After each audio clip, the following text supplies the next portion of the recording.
जय सिया राम। सब सुख लहे तुम्हारी सरना, तुम रक्षक कहो डरना। अपनी ज़िंदगी को संतुलित रखने के लिए, जीवन में खुशहाल रहने के लिए हनुमान जी के शरण में जाना बेहद ज़रूरी है। जो भक्त हनुमान जी के शरणागत हो जाता है उसके जीवन में किसी प्रकार की समस्या नहीं रह पाती, किसी प्रकार के अनिष्ट उसके जीवन में नहीं रहते। उसे सुख की ही नहीं परम सुख की भी प्राप्ति हो जाती है। कई भक्तों की ऐसी शिकायत रहती है कि आखिर हनुमान जी की कृपा मिले तो मिले कैसे, आखिर हम हनुमान जी की शरण में जाएं तो जाएं कैसे। इसके उत्तर कई भक्त ढूंढते रहते हैं, लेकिन इनके उत्तर कई अनुभवों में छुपे होते हैं, कई चमत्कारों में छुपे होते हैं। आज का भी एक ऐसा चमत्कार मैं आपको सुनाने जा रही हूँ जिसमें आपको ये पता चल जाएगा कि हनुमान जी में कितनी शक्ति है। और उस अनुभव में उन महिला भक्त ने एक उपाय का भी जिक्र किया है। अगर इस उपाय को कोई भी भक्त करे, उसके जीवन में किसी प्रकार की भी समस्या हो वो तुरंत दूर हो जाती है। उन महिला भक्त ने अपना नाम बताया है, उनका नाम सोनल है। उन्होंने कहा कि मैं गुजरात की रहने वाली हूँ। उनके जीवन में सब कुछ सही चल रहा था, सब कुछ ठीक था। हनुमान जी की भक्ति भी करती हैं, वो हनुमान चालीसा का पाठ करती हैं, हनुमान जी की भक्ति भाव में लगी रहती है। लेकिन जब कोविड-19 आया था, जब कोविड की महामारी चली थी, उस वक्त उनके पति की नौकरी छूट गई। और नौकरी छूटने के बाद तो जैसा कि बहुत लोग बेरोज़गार थे उस वक्त, और उनके पति की नौकरी छूटने के बाद उनके घर में पैसों की काफ़ी भारी तंगी हो गई। वो काफ़ी परेशान हो गए, काफ़ी टेंशन वाला माहौल चलने लगा।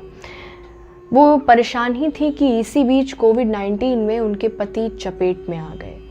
उनके पति काफ़ी बीमार रहने लगे थे, तो उन्होंने अपने पति के टेस्ट करवाया तो पता चला कि उन्हें कोविड-19 है। और उसके बाद वो इतनी ज़्यादा परेशान हो गई कि परेशानी वाले हालत में उन्होंने हनुमान जी को याद करना शुरू कर दिया। उन्होंने ये कहा कि बस मेरे पति को बचा लीजिए। तभी इस बीच इस भारी संकट के बीच उनके किसी जानने वाले ने उन्हें ये बताया कि आप एक उपाय करिए, हनुमान चालीसा का अभिमंत्रित जल वाला उपाय।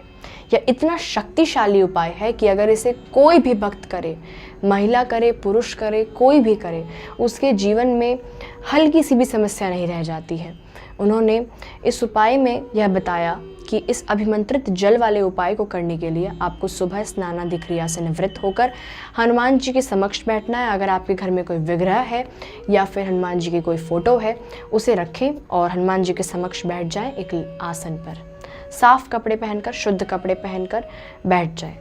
भाव के साथ, भक्ति के साथ, विश्वास के साथ इस उपाय को करें, क्योंकि यह उपाय पूरा विश्वास के ऊपर ही टिका है। उसके बाद आपको हनुमान जी के फोटो के सामने या फिर विग्रह के सामने आपको सरसों के तेल का दिया जलाना है या फिर घी का दिया जलाना है।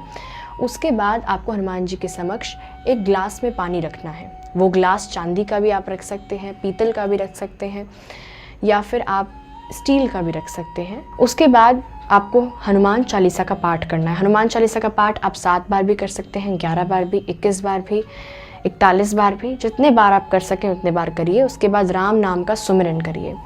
उसके बाद जो आपका अभिमंत्रित जल है उसे लीजिए और अपने पूरे घर में छिड़क दीजिए, या फिर कोई इंसान जो कि बहुत असाध्य बीमारी से पीड़ित है उसे वो जल पिला दीजिए। अच्छा ये होगा कि पूरे परिवार वाले ही उस जल को पी लें, जिससे इस घर में जो अशांति है वो दूर हो जाएगी, पैसों की तंगी दूर होगी और हनुमान जी की कृपा आपके ऊपर बरसेगी। उन्होंने ऐसा ही उपाय किया और अपने पति को वो जल पिला दिया और अपने घर में भी छिड़क दिया। और उसके बाद उनके पति अचानक से रिकवर कर गए और वो कोविड-19 की इस भारी बीमारी से बाहर निकल आए। तो इस उपाय को, इसका मतलब ये उपाय इतना शक्तिशाली है कि इस उपाय को कोई भी कर सकता है। अगर आपके जीवन में बहुत ज़्यादा संकट है तो आप हनुमान चालीसा के इस अभिमंत्रित जल वाले उपाय को करिए, आपके जीवन में सब कुछ ठीक हो जाएगा। जय सिया राम।